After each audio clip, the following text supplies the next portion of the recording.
Hello, my name is Colin. This is going to be the MAE 535 demo. I have been tasked with doing eddy currents. Eddy currents are just swirling currents that set up in conductors. The one that we're going to be using today is a non-ferrous conductor, aluminum. So that's what this is going to be. So this is actually a piece that's on that test stand that you'll see in a few minutes. Basically, eddy currents are any kind of current that sets up in that conductor and it's exposed to a magnetic flux, right? So change in magnetic flux. This is going to be similar to what the actual test stand looks like. That will focus. Basically, you can see there's going to be two magnets and there's going to be that conductor running through the middle. The main equation we're going to be dealing with today is Faraday's law and Lenz's law. Lenz's law is just that negative sign in Faraday's law.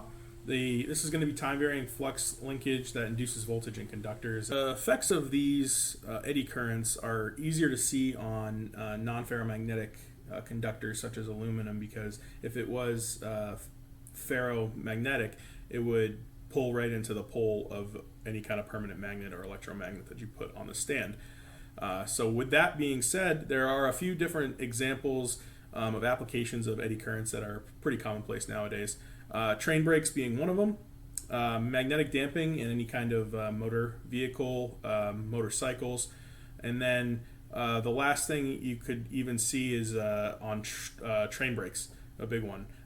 The issue that you see with eddy currents and any kind of magnetic braking is that you need to have a fast relative motion in order to induce a higher flux linkage in that field. So what ends up happening is if you have some kind of eddy brake or a magnetic brake, you can use it at high velocity, but when that velocity dips down below anywhere between 6 and 5 meters per second, usually you have to go to some kind of conventional braking setup.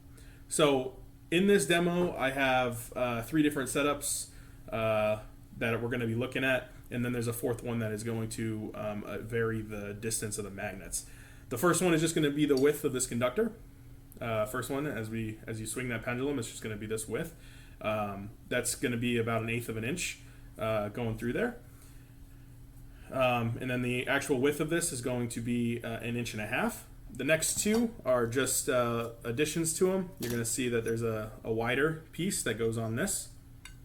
So we're going to see it go from 1.5 inches wide to 4.5 inches. So we're tripling, hopefully, that force. And then the last one is going to be slits.